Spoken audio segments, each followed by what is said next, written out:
Hi అండి. ఈరోజు chicken kurma ఎలా చేసుకోవాలో తెలుసుకుందాము.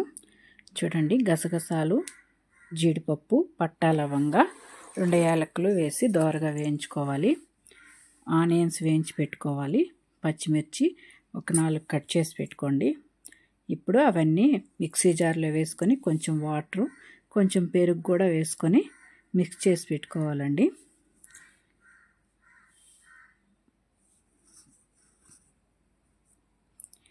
ఇలా మిక్స్ చేసి పెట్టుకున్న తర్వాత చికెన్లో 2 టేబుల్ స్పూన్ అల్లం వెల్లుల్లి పేస్టు, మిరియాల పొడి 1 టేబుల్ స్పూన్, ఒక 2 టేబుల్ స్పూన్స్ వేసుకోండి. నేను ఒక 1.5 kg చికెన్ తీసుకున్నాను. నిమ్మకాయ హాఫ్ దెబ్బ పిండుకొని సాల్ట్ 2 టేబుల్ స్పూన్స్ వేసుకోవాలి.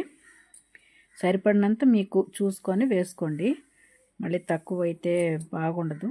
కరెక్ట్గా వేసుకోండి మీరు చూసుకొని. నేను 2 టేబుల్ స్పూన్ వేసుకున్నాను. ఇప్పుడు కొంచెం కలుపుకొని మనం మిక్స్ చేసి పెట్టుకున్నాం కదండి, గసగసాలు, ఆనియన్స్, పచ్చిమిర్చి, పట్టా లవంగా, యాలకులు, ఆ గ్రేవీని ఇందులో వేసి కలుపుకోవాలి. కలిపిన తర్వాత ఒక 1 అవర్ నానబెట్టుకోవాలండి, బాగా మసాలా అంతా దానికి పట్టేదాకా. ఇప్పుడు స్టవ్ మీద గిన్నె పెట్టి ఆయిల్ వేసి చికెన్ వేసేసుకోవాలండి. వేసుకొని బాగా చూడండి, బాయిల్ అయింది, రెడీ అయిపోయిందండి కూర.